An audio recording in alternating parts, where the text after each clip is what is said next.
우리는 예수로 말미암아 항상 찬송의 제사를 하나님께 드리자.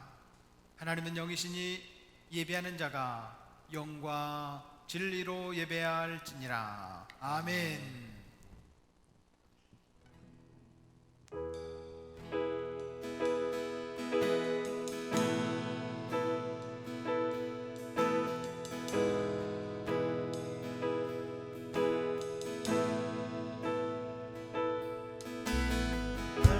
십자가에서 곁들이신 사랑, 오늘도 그 사랑 안에 거합니다. 주님의 생명 내 안에 있고 주님의 사랑 날 강권하니 나 오늘도 주께 내 삶을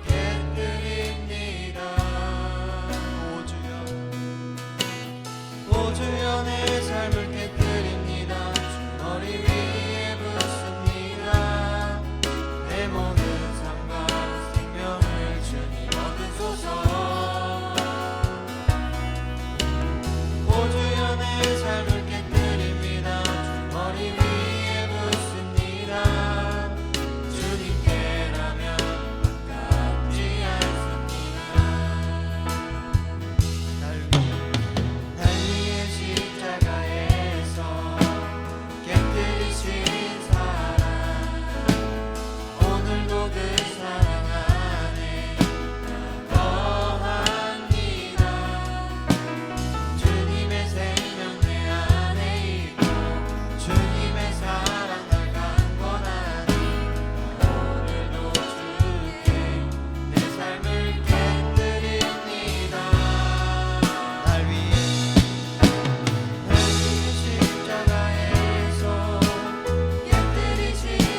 계속하여 이 땅만 보다가 주님 손을 놓쳤습니다. 나는 나그네로 왔는데 주저와 함께 되었나. 나는 정직인데 언제부터 내 삶의 주인이 되어버렸나. 믿음이 없이는 기쁘시게 못하나니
오늘 우리에게 주시는 하나님의 말씀 함께 보겠습니다. 누가복음 5장 1절부터 11절까지인데요. 제가 한 절, 여러분들 한 절, 11절 말씀은 다 같이 봉독하겠습니다. 무리가 몰려와서 하나님의 말씀을 들을새 예수는 게네사렛 호숫가에 서서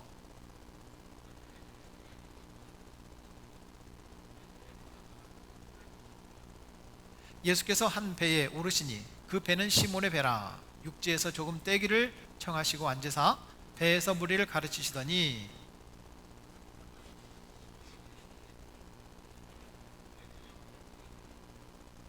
시몬이 대답하여 이르되 선생님, 우리들이 밤이 새도록 수고하였으되 잡은 것이 없지만은 말씀에 의지하여 내가 그물을 내리리이다 하고,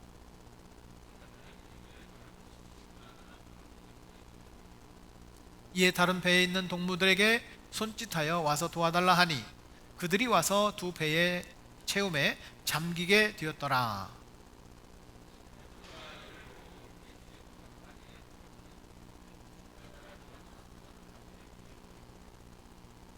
이는 자기 및 자기와 함께 있는 모든 사람이 고기 잡힌 것으로 말미암아 놀라고,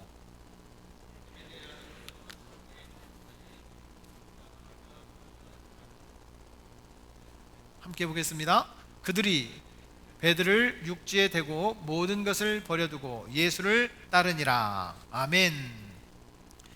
오늘 말씀은 믿음은 어떻게 자라나요? 이런 말씀이에요.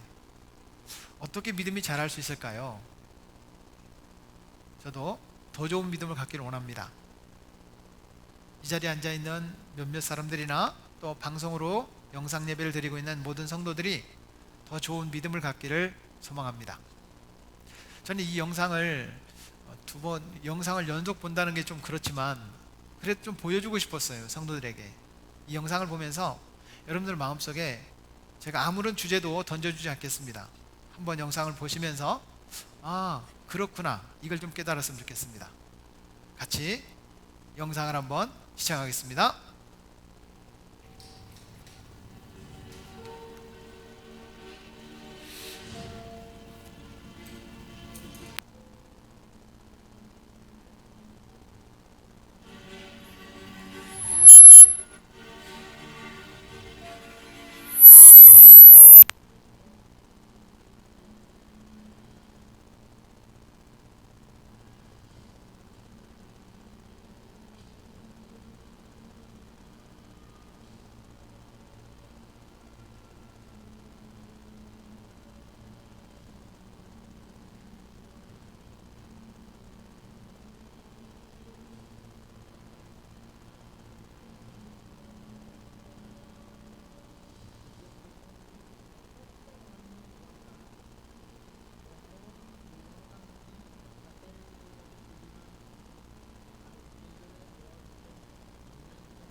인도의 한 섬 마주리는 황량한 사막이 되었습니다. 그곳에 한 사람이 나무를 심기 시작했는데 37년 동안 하루에 한 그루씩 심기 시작했답니다. 그랬더니 그 메마른 황량한 땅이 울창한 숲이 되었고 짐승들이 다시 찾아오더라, 그런 얘기입니다. 세상은 점점 이 물질이라는 것 때문에 점점 사람들의 마음이 삭막해져 가고 주님이 들어갈 자리가 없습니다. 누군가는 믿음의 한 그루 한 그루를 심어가야 될 줄로 믿습니다. 사랑하는 여러분, 믿음이 자라기를 축복합니다. 사업하는 한 후배 집사님이 저에게 전화를 했습니다. 목사님, 얼마나 힘드세요? 제가 그랬습니다. 왜? 나 평안한데요? 그분이 걱정을 하는 거예요. 자기가 출석하고 있는 교회에 성도들이 나오지 않고 자기가 재정을 담당하고 있는데 재정이 10분의 1로 줄었다는 거예요. 목사님이 세미나도 못하고 얼마나 힘들겠는가 라고 생각하면서 전화를 했다고 그래요. 그래서 제가 이렇게 말했습니다. 돈 빼고 다 평안해요. 내가 그랬습니다. 그랬더니 그분이 목사님 위해서 제가 헌금을 하고 싶은데 계좌번호를 보내주세요. 아, 괜찮다고, 하나님이 하실 거라고. 아, 그래도 계좌번호 보내주세요. 그런데 돈은 안 보냈어요. 사랑하는 여러분, 얼마나 힘드십니까? 사람들이 다 힘들다고 합니다. 각자 삶의 처소에서 자영업을 하시는 분들은 자영업을 하시는 분대로, 또 직장에 다니시는 분들은 직장에 다니시는 분대로, 또 가정주부들은 가정주부대로 참 힘들고 어려운 위기 가운데 있습니다. 코로나19라는 이놈 때문에 다 힘들어요. 경제적 지표들이 전부 다 힘들다고 합니다. 유럽에서는 사망자가 속출하고 확진자가 기하급수적으로 늘어나고 있습니다. 몇만 명이 아니라 몇십만 명이, 몇백만 명이 죽을지도 모른다는 그런 불길한 예측들이 계속 흘러나오고 있습니다. 사람들은 불안합니다. 이탈리아에서 어젯밤은 또 700명 가까운 사람들이 죽었다고 뉴스가 들려져 오고 있습니다. 팬데믹의 어떤 그 상황들이 극심해지고 있습니다. 이런 상황 가운데 블룸버그 통신이라고 하는 이 언론사는 미국 다음으로 일본이 위태롭다, 일본은 계속 감추고 있거든요. 감추고 있는데 이것이 폭발적으로 늘어날 수도 있겠다라고 하는 그러한 불길한 예상을 내놓았습니다. 결국 올림픽이라는 이 한 가지를 진행하려고 결국은 감추고 있는 거예요. 일본만 모르고 다 합니다. 불안합니다. 주식시장이라고 하는 것은 IMF 이후에 최고의 폭락을 경험하면서 우리나라 주식시장들이 막 휘청거리고 있어요. 뿐만 아니라 정부는 50조 원을 풀어서 우리 경제를 살려보겠다고 합니다. 그런데 경제 전문가들은 IMF보다 훨씬 더 힘든 상황이라서 50조 원 가지고는 택도 없다, 이렇게 말을 합니다. 참 어렵습니다. 국가를 이끌어가는 리더십들이나 또 지도 계층들 뿐만 아니라 현장에서 지금 살아가고 있는 우리 백성들이 너무 힘들어요. 다 힘이 든 가운데 있습니다. 분명한 사실은 한 달, 두 달은 버틸 수 있지만 3개월 이상 간다면 직원들 월급을 줄 수 있는 그런 자영업자가 없다는 거예요. 직원을 마음껏 자를 수도 없는 상황이고, 또 잘라도 안 되고, 어느 식당의 식당 주인은 하루에 한두 명이 식사를 하러 올까 말까, 그렇다고 식당을 열지 않을 수도 없고, 열자니 계속 손해고, 그런 상황이라고 말을 합니다. 참 어렵습니다. 우리는 이런 어려운 환경들을 어떻게 이길 수 있을까요? 우리는 그 어려운 위기들을 극복해야만 하고 극복할 수 있다고 저는 믿습니다. 그런데 신앙생활도 마찬가지예요. 우리나라의 확진자가 100명 미만을 계속 유지하고 있다가 가끔 100명 이상을 넘어가고 세 자릿수라고 불안해하기도 합니다. 또 어저께는 또 97명으로 또 숫자가 두 자릿수로 또 떨어졌어요. 안도하기는 이르지만 그런 모든 부분들이 이 집중, 밀집 어떤 지표를 통해서 감염이 될 가능성이 많다. 그래서 종교 지표나 어떤 밀집 다중 시설들을 모이지 못하게 하는 그런 조치들을 강행하고 있습니다. 그래서 우리 교회들도 모이지 말라는 거예요. 예, 좋습니다. 안 모이고 있어요. 그래서 제 마음속에 이런 밀집 다중 시설에 대한 국가의 행정 명령들, 또 조치들, 그리고 모이지 말라고 하는 권고들, 이런 권고들을 바라보면서 마음이 안타까운 거예요. 어떻게 하면 성도들이 모이지 않아도 영상으로 예배를 드려도 믿음은 더 굳세어질 수 있을까? 목사로서 그런 마음에 간절함이 있습니다. 그런데 사실은 그렇지 않더라는 거예요. 전국에 평균적으로 70-80%가 예배를 안 드리고 있다고 합니다. 어제 인천에 있는 목사님 한 분이 전화를 한 거예요. 200명이 모이는 교회인데 20명 모인답니다. 20명. 10분의 1로 예배 드리는 숫자가 줄어든 거예요. 영상 예배를 송출을 합니다. 그럼 접속을 해야 그게 보는 거잖아요. 접속하는 성도들이 없는 거예요. 여기에서 우리가 영상 예배가 좋은데 이렇게 말하는 분들도 물론 계십니다. 그런데 한 목사님의 이야기는 첫 주는 신기해 가지고 다 영상에 접속을 하고 예배를 드리더랍니다. 2주 가고 3주 가고 넷째 주 되니까 접속을 안 하더래요. 사랑하는 여러분, 여기서 주의할 것들이 있습니다. 우리 성도들에게 부탁합니다. 첫 번째는 예배를 모여서 드린다고 믿음이 더 좋은 것도 아닙니다. 두 번째는 예배에 나오지 않는다고 해서 믿음이 없다고 우리가 정죄해서는 안 됩니다. 그러므로 세 번째는 예배를 나오고 있다고 할지라도 예배 나오지 않는 분들을 정죄해서는 안 된다는 사실을 우리는 기억해야 됩니다. 혹 예배에 못 나오는 분들이 있다고 한다면 나는 믿음이 좋아서 예배를 안 나오는데 어떤 분들은 예배를 나오는 사람들에게 마치 바이러스를 전파하는 전파자처럼 정죄해서도 안 된다는 거예요. 저는 국가의 이 방침들을 교회가 좀 따라줘야 된다고 생각하는 입장입니다. 하지만 교회가 예배를 드리고 있는 것을 핍박해서도 안 된다고 저는 생각하는 사람입니다. 사랑하는 여러분, 이런 상황에서 성도들이 더욱더 믿음이 좋아지면 좋겠는데 점점 예배가 안 드려져도 시간은 지나가는구나 라고 생각을 합니다. 예배 안 드려도 주일은 지나가네 라고 생각을 하게 되더라는 거예요. 이런 상황에 어떻게 믿음이 자랄 수 있을까? 어떻게 믿음이 자랄 수 있을까? 이것이 오늘 설교의 주제입니다. 사랑하는 여러분, 믿음은 어떻게 자랄 수 있을까요?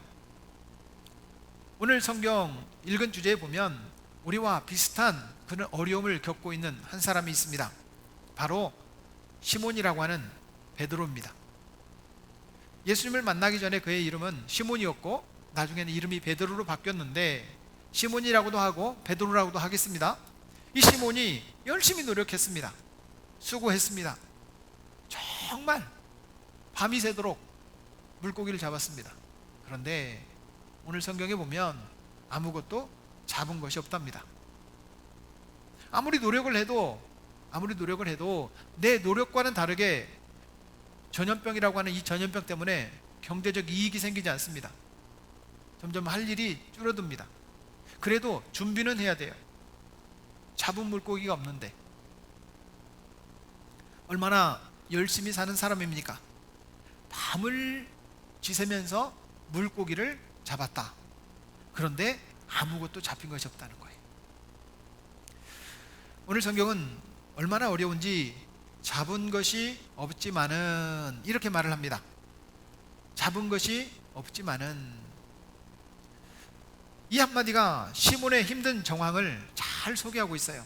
우리가 열심히 했는데 잡히는 게 없는 거예요. 수고는 하는데 결과가 없는 거예요. 얼마나 힘들겠어요. 시몬과 그 일행은 내일 또 물고기를 잡아야 되기 때문에 그물을 손질하고 있었습니다.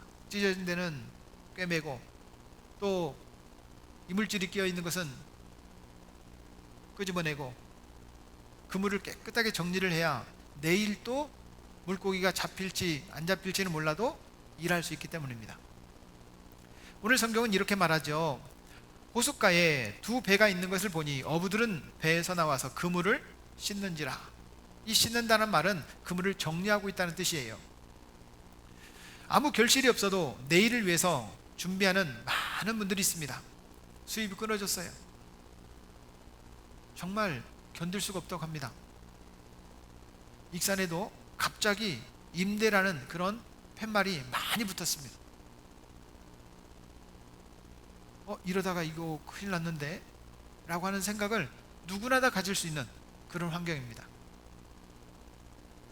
그래도 우리는 괜찮아요, 이런 분들이 별로 없어요. 다 걱정이에요. 요즘 음식점들을 보면 직원들이 걱정이에요. 사장님이 직원들 월급을 주기 위해서 적금을 깼다, 보험을 깼다, 이런 분들이 나오기 시작했습니다. 결국 문을 닫으면 더 불안하기 때문에 문을 열 수밖에 없는 그런 분들이 있다는 거예요. 그래도 희망은 있습니다. 왜냐하면 희망은 내일이 또 돌아오기 때문입니다. 분명히 이 코로나 환경이 끝날 시간이 있을 겁니다. 다시 시작할 겁니다. 괜찮아질 거예요. 지금은 힘이 듭니다. 사랑하는 여러분, 시몬과 그 일행은 두 배가 함께 일하는 것을 보니 요즘처럼 물고기를 잡을 때 어디에 가면 물고기가 있다라고 하는 감이 아니라 물고기 탐지기가 있어요. 어류를 어디에 많이 있는지 어디에 없는지를 탐지를 해가지고 거기 가서 딱 잡는 거예요. 결국 그런 탐지기가 있는 것도 아니고 시몬과 그 일행들은 열심히 수고했지만 아무것도 없는 그런 상황에서 지쳐 있어요. 이제 빨리 가서 집에 가서 쉼을 가져야 돼요. 그곳에 예수님이 찾아오셨습니다. 우리 신앙생활도 그럴 때가 있을 것 같아요. 아무리 기도해도 응답이 안 되고, 주를 위해서 수고하고 봉사한다고 해도 나에게 열매가 맺어지는 것이 없고, 계속 힘은 지치고 끝은 안 보이고, 이런 때가 분명히 있을 겁니다. 봉사를 해도, 기도를 해도, 성경을 읽어도 뭔가 강력한 뭐가 다가오지가 않아요. 내 믿음이 있는지 없는지 모르겠다, 이런 생각이 들 때가 있을 거예요. 시몬과 그 일행은 정말 밤새껏 수고했는데, 오늘 성경에 보면 한 마리도 안 잡혔다는 말은 아니에요. 분명히 뭔가 집에 가져갈 만큼 물고기를 잡아서 생활을 해야 되기 때문에 팔 만큼 이건 아닐 거라고 생각을 해요. 분명한 것은 잡힌 것이 없다 라고 하는 얘기예요. 사랑하는 여러분, 신앙생활을 해도 뭔가 열매가 없다고 생각할 때 나는 어떤 태도로 신앙생활을 유지하고 있습니까? 그럼에도 불구하고 내 믿음이 자랄 수 있느냐? 오늘 성경은 우리에게 그것을 가르쳐주고 있습니다. 그렇다면 어떻게 해야 믿음이 자랄 수 있을까? 오늘 환경을 바라보면서 우리 함께 그 말씀을 깨닫기를 원합니다. 첫째는 예수님을 만나야 한다는 것입니다. 오늘 누가복음 5장 3절 말씀을 한번 보면, 예수께서 한 배에 오르시니 그 배는 시몬의 배라, 육지에서 조금 뛰기를 청하시고 앉으사 배에서 무리를 가르치시더니. 예수님이 찾아오셨습니다. 그리고 시몬은 예수님을 만났습니다. 여기에서부터 변화가 나타나기 시작합니다. 사랑하는 여러분, 주님은 열심히 일하는 사람을 찾아오십니다. 아무리 힘들고 어려워도, 지금 코로나 때문에 다 위축되어 있어도 그럼에도 불구하고 열심히 일하는 분들이 되기를 축복합니다. 그 현장에 주님은 찾아오십니다. 어제도 우리 교회에 정말 열심히 수고하면서 청소하시는 우리 권사님들, 또 집사님들 함께 간식을 사오셔서 나누어 드신 우리 간사님들, 성도들이 있습니다. 참 그분들의 수고에 저는 정말 다임목사로서 감사하고 또 감사합니다. 몇 사람 나오지 않지만 함께 뭔가를 함께 헌신하려고 교회로 모여서 수고하는 그 손길들을 주님께서 기뻐하실 거라고 봐요. 여러분, 직장에서도 마찬가지입니다. 또 학업 중에 있는 우리 대학생들도 마찬가지입니다. 또 사업장을 운영하고 있는 분들도 최선을 다하여 준비하십시오. 그곳에 주님이 찾아오십니다. 주님을 만났을 때 주님의 가르침을 받을 수가 있습니다. 주님이 깨닫게 하시는 은혜를 경험할 겁니다. 그때부터 믿음이 달라지는 거예요. 사랑하는 여러분, 주님이 우리에게 찾아오시는 것은 아마 육체를 가지고 직접 찾아오시지 않을 겁니다. 주님께서 분명히 말씀하시는 것은 배에서 무리를 가르치시더니 주님의 가르침을 경험할 수 있기를 바랍니다. 그래야 우리의 믿음이 자랄 수 있기 때문입니다. 하나님의 말씀을 여러분 읽기 시작하십시오. 하나님의 말씀을 여러분 들으십시오.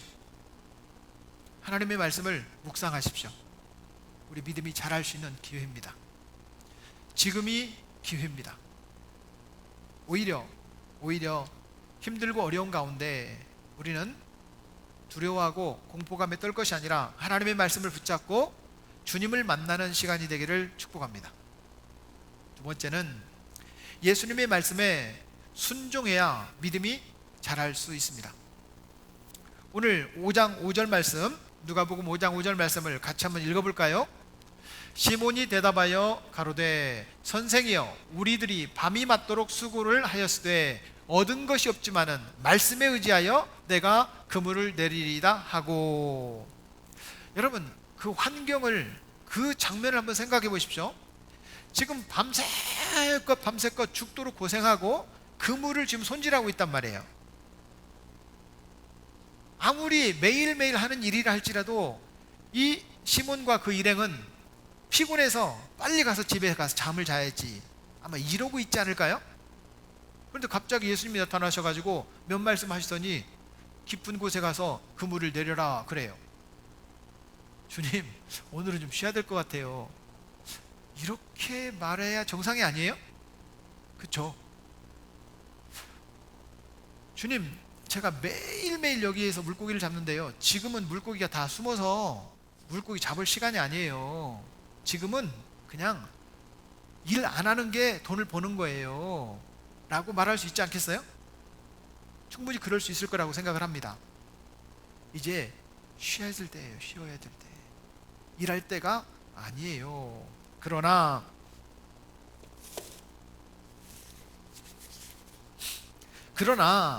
주님께서 말씀하시니까 내가 그 말씀에 순종하면서 한번 해보겠습니다, 그거잖아요. 순종하면서 한번 해보겠습니다, 이거예요. 그때 그물이 찢어질 정도로 여러분 많은 물고기가 잡혔다는 거예요. 사랑하는 여러분, 하나님의 말씀에 순종하는 여러분 되기를 축복합니다. 성경을 읽다가 맞아 이 말씀대로 살아야지, 그런 깨달음이 오십니까? 그럼 그렇게 순종해 보십시오. 때때로 기도하다가 하나님께서 맞아 내가 그 말씀대로 순종해야지, 그런 느낌이 오십니까? 순종해 보십시오.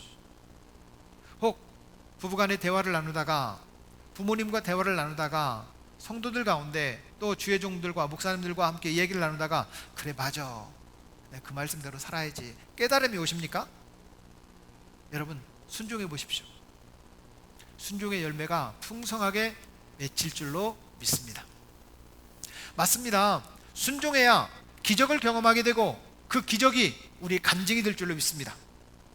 여러분, 주의 말씀에 순종함으로 내 믿음이 점점 성장해 갈 수 있기를 바랍니다. 세 번째는 사람들과 협력해야 믿음이 성장할 수 있습니다.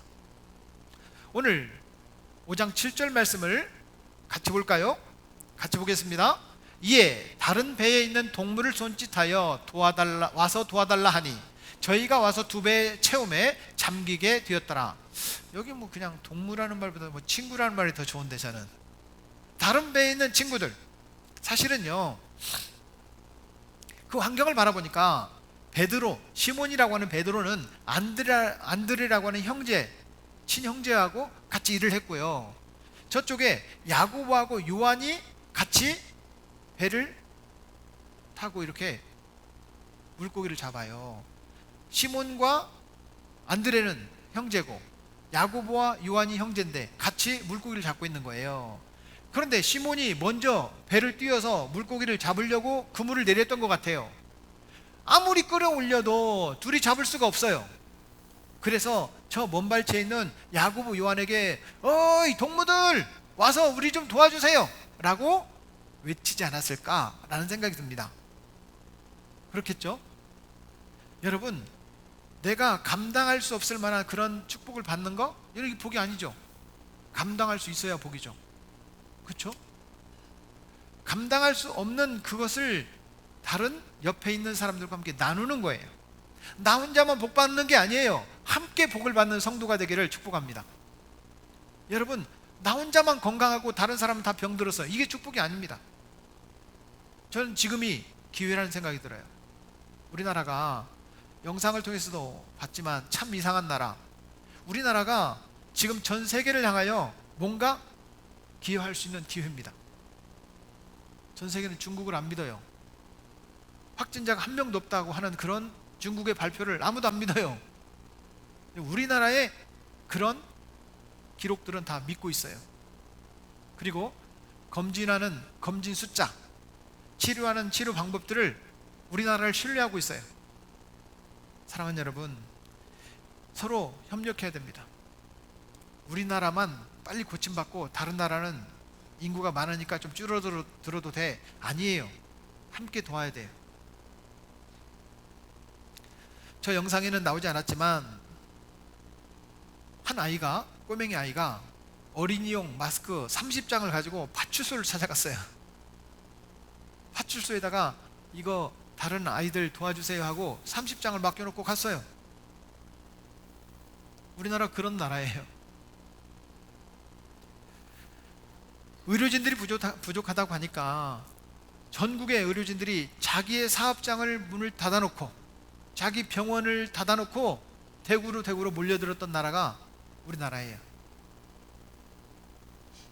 여러분, 어떤 나라가 국가에서 말을 한다고 70%, 80%가 말을 듣는 나라가 어디 있습니까? 교회가 70%, 80%가 예배를 안 드리고 있어요. 예배를 드리는 20%, 30%를 비난하는 언론들은 많아도 70%, 80% 예배 안 드리는 교회가 있다는 사실을 사람들은 주목하지 않아요. 저는 우리나라가 70%, 80%가 예배를 안 드리고 있는 한국교회가 정말 애국자다, 저는 이런 생각이 듭니다. 사랑하는 여러분, 분명한 사실은 협력해야 됩니다. 우리 한국교회에 지금 예배를 드리고 있는 20%, 30% 되는 그런 교회들도 가능하면 지금 4월 5일까지, 국가가 제시하는 4월 5일까지 앞으로 한 2주 정도 되는 그 주간을 예배를 좀 자제했으면 좋겠다, 저는 그런 생각입니다. 하지만 그럼에도 불구하고 예배를 지금 영상 예배로 송출하고 있는 70%, 80%에 이르는 한국교회가 정말 잘하는 것이다, 저는 믿습니다. 사랑하는 여러분, 보십시오. 협력하지 않으면 이길 수가 없습니다. 코로나19는 눈에 보이지 않아요. 우리가 조심할 수밖에 없어요.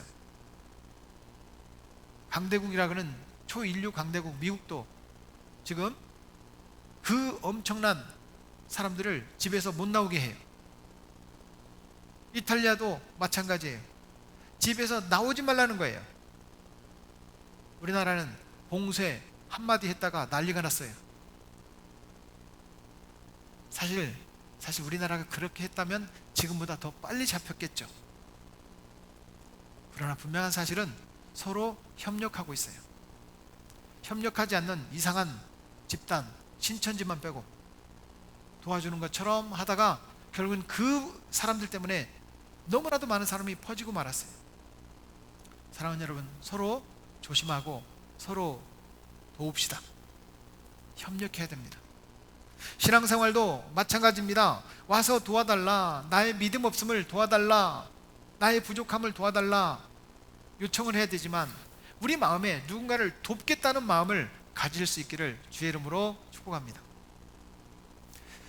딸아이에게서 문자가 왔습니다. 아빠 뭐해요? 깜짝 놀랐어요. 그런 문자를 보내는 아이가 아니에요. 그래서 제가 너무 감동해가지고 설교 준비하지, 믿음은 어떻게 자라나 이런 준비를 하고 있어. 그랬더니 문자가 왔어요. 믿음?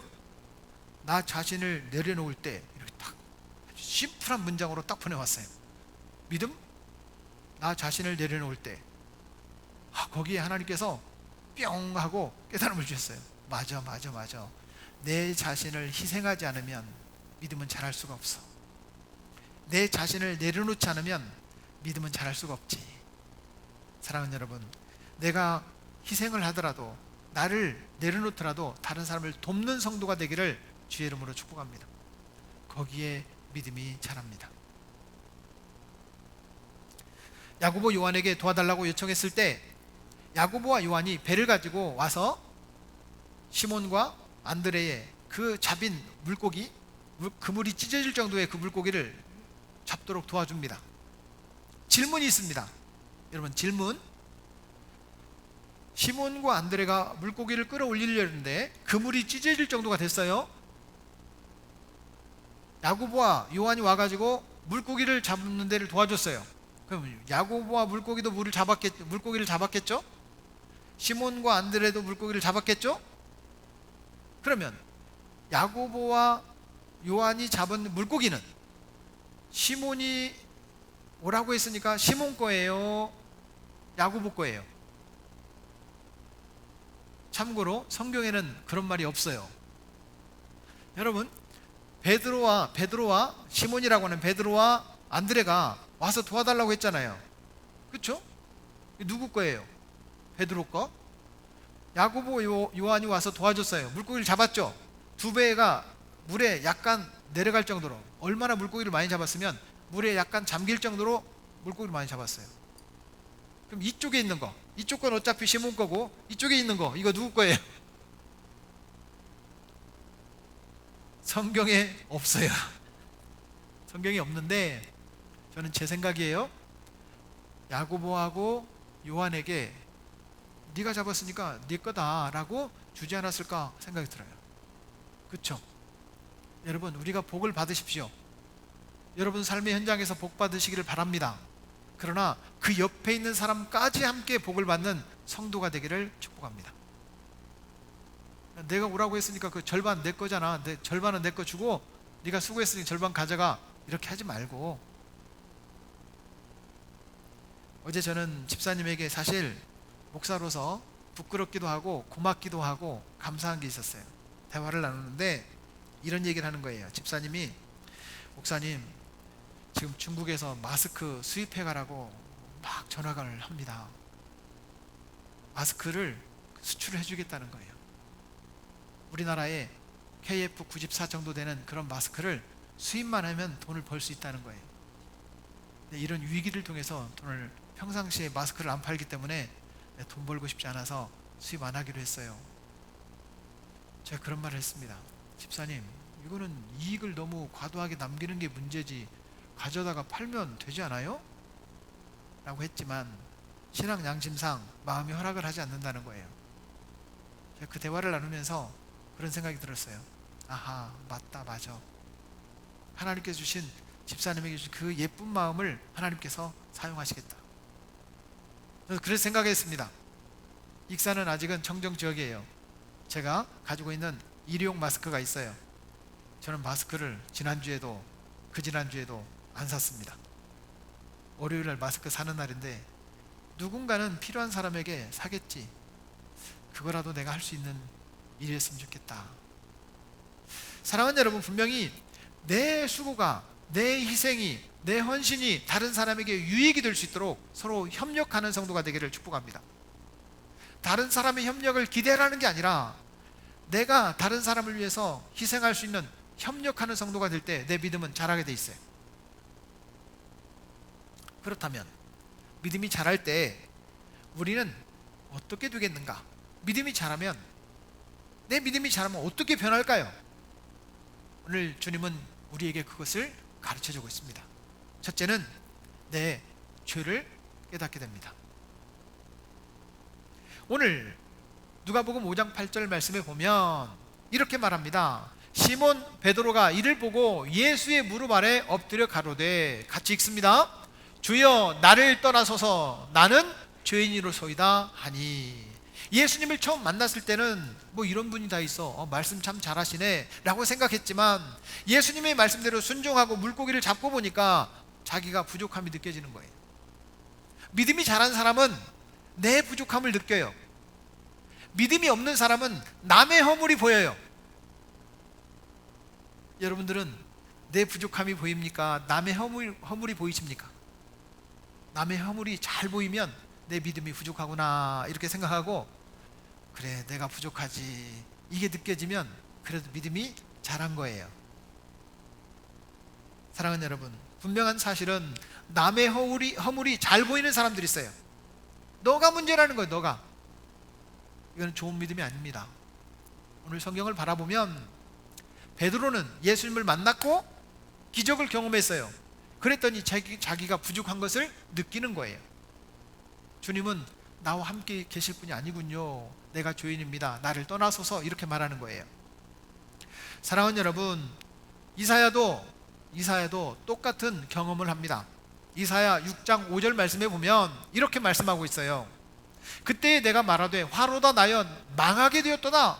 나는 입술이 부정한 사람이요 입술이 부정한 백성 중에 거하면서 만군의 여호와이신 왕을 비었음이로다. 내가 죽게 되었다는 거예요. 내가 부족하다는 거예요. 사랑하는 여러분, 더욱더 신실한 믿음이 되고 믿음이 좋아지는 사람은 내가 부족하군요, 내가 죄인입니다, 내 잘못입니다, 이 말을 잘하게 돼 있어요. 우리 입술 가운데 내 책임입니다, 내 잘못입니다, 내가 부족한 탓이지요, 내가 잘못했습니다, 나 자신을 돌아볼 수 있는 그런 믿음의 사람이 되기를 축복합니다.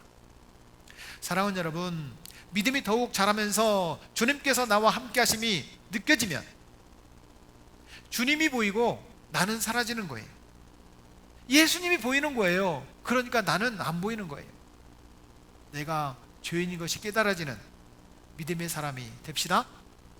두 번째는 믿음이 자라게 되면 사람을 취하게 되었다 라는 거예요. 오늘 누가복음 5장 10절 말씀, 본문의 말씀 보면 색깔이 다른 곳 같이 읽습니다. 내가 사람을 취하리라. 이 이야기는 마태복음, 마가복음, 누가복음 이 공관복음 세 군데에 나옵니다. 근데 누가복음에는 사람을 취하리라 이렇게 번역이 되어 있는데 마태복음, 마가복음에는 사람을 낚는 어부가 되게 하리라 이렇게 되어 있어요. 따라하겠습니다. 사람을 낚는 어부가 되게 하리라. 그렇습니다. 사람을 낚는 어부. 이제는 너는 물고기 잡는 어부가 아니라 사람을 살리는 어부가 될 것이다 라는 거예요. 다시 말하면 믿음이 자라는 사람은 내가 믿는 예수님을 다른 사람에게 전하고 그 사람을 살리는 역할을 하는 거예요. 저와 여러분들이 믿음이 있습니까? 사람 살리는 전도자가 되기를 축복합니다. 맞습니다. 믿음이 자란 사람은 어떻게 믿음이 자라느냐? 전도할 때 믿음이 자랍니다. 사랑하는 여러분, 믿음이 성장하기를 축복합니다. 물론 환경은 어렵습니다. 참 힘이 듭니다. 그럼에도 불구하고 우리는 예수님을 만나야 합니다.